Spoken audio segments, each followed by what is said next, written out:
Have you ever wondered how the new proposed mental health criteria will affect our daily lives? Today, we're joined by Dr. Pan Sharma, an esteemed psychiatrist and Air Force veteran, to delve into this very topic. The mental health landscape is shifting, with proposed changes to the rating system used by the VA. Currently, this system is viewed as a list of symptoms, with varying interpretations between evaluators.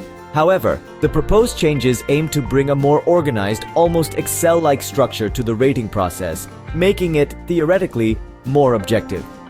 These changes, proposed in the Federal Register, intend to bring more consistency and fairness to the mental health evaluations, especially for our veterans. The new system introduces different levels and domains, creating a more structured approach to mental health ratings. So let's dive into these changes and see what they mean for us. The new criteria break mental health conditions down into 5 key domains. Let's delve into each one.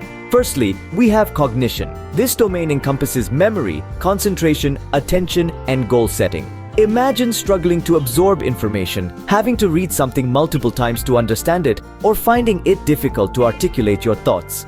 Judgment and decision-making also fall under this domain, with some individuals finding it so challenging to weigh the pros and cons that they outsource decisions to family members. Next, we have interpersonal interactions and relationships. It's not uncommon for veterans, particularly those from the GWOT era, to grapple with irritability, emotional disconnection, and a lack of motivation. These emotional impairments can cause significant issues in both personal and professional relationships.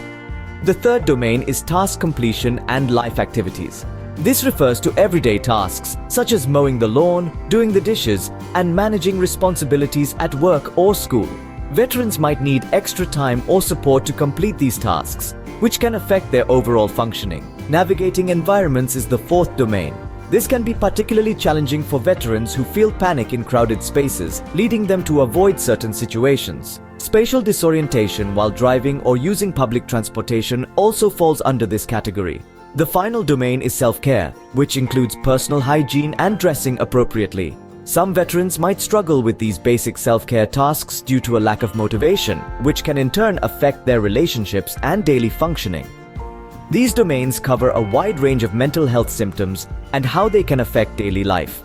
Each one has been carefully considered to ensure it captures the often complex and multifaceted nature of mental health issues. They're not designed to box individuals into categories, but rather to provide a more structured, objective approach to understanding and managing mental health conditions. It's a step towards more comprehensive care, one that acknowledges the unique experiences and challenges faced by our veterans. Within each domain, there are 4 levels of impairment. This system of classification is designed to provide a clear and objective way to understand the impact of mental health conditions on veterans' everyday lives. Let's take the cognition domain as an example. This domain involves memory, concentration, attention, and goal setting. It's about how well veterans can absorb information, articulate their thoughts, and make decisions. At the mildest level of impairment, you might find slight difficulties. These could be occasional lapses in memory or brief moments of inattention. However, these challenges do not significantly interfere with tasks or relationships. They're like small speed bumps on a road, noticeable but not hindering progress. Moving up a notch, we reach the moderate level of impairment. Here, the difficulties become more pronounced. Veterans might find themselves rereading sentences multiple times to understand them, or they might struggle to articulate their thoughts clearly. These issues start to affect personal and work life, acting like larger humps on the road that slow down the journey. Next, we have the severe level of impairment. At this stage, the problems become significant and cause major disruptions. Veterans might have serious memory issues or significant difficulties with concentration. It's akin to encountering a roadblock that prevents progress and forces a detour. The final level is total impairment. This is when the cognitive functions are so severely impaired that they significantly impact all aspects of daily life. It's like a closed road, preventing any forward movement without significant help or intervention. These levels of impairment help to provide a clearer, more structured way to understand the impact of mental health conditions. They allow for a more objective evaluation and consequently a fairer rating system. They're not just about diagnosing a condition, but about understanding its impact on a veteran's life. So whether it's a speed bump, a hump, a roadblock, or a closed road, these levels help to quantify the impact of mental health conditions on daily life. The VA's proposed system has some important considerations for ratings. One of the primary considerations revolves around the rating of veterans based on symptoms that have been improved due to medication or therapy. This approach might seem logical on paper, but in practice, it could be a double-edged sword. On one hand, it acknowledges the effectiveness of treatments in managing symptoms. On the other hand, it presents a paradoxical situation where veterans might feel pressured to discontinue their treatment to reflect their true symptoms for an accurate rating. This scenario underscores the need for the VA to ensure that veterans' ratings do not inadvertently discourage them from seeking or continuing treatment. Another critical consideration is the consistency in evaluations. The subjective nature of mental health evaluation means that different evaluators might perceive and rate the same symptoms differently. This challenge is not unique to the VA, but is a broader issue in the field of mental health. To mitigate this, the VA must establish rigorous training programs for evaluators and implement robust quality control measures to ensure that ratings are consistent and fair. Finally, the impact of medication and therapy on the ratings cannot be overstated. It's crucial to remember that while these treatments can significantly improve symptoms, they can also have side effects that might lead to new symptoms or exacerbate existing ones.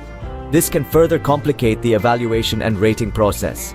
To sum up, while the proposed changes by the VA promise a more structured and objective approach to mental health ratings, they are not without potential pitfalls. The rating system must take into account the complexities of mental health, including the influence of medication and therapy, the need for consistent evaluations, and the potential for unintended consequences, such as veterans discontinuing treatment. These considerations highlight the complexity of mental health evaluations.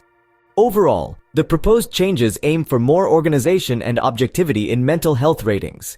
This shift from a symptom-based approach to a domain-based one is a significant step towards a more structured evaluation system. By focusing on 5 key domains: cognition, interpersonal interactions and relationships, task completion and life activities, navigating environments and self-care, the new criteria will provide a more comprehensive view of a veteran's mental health.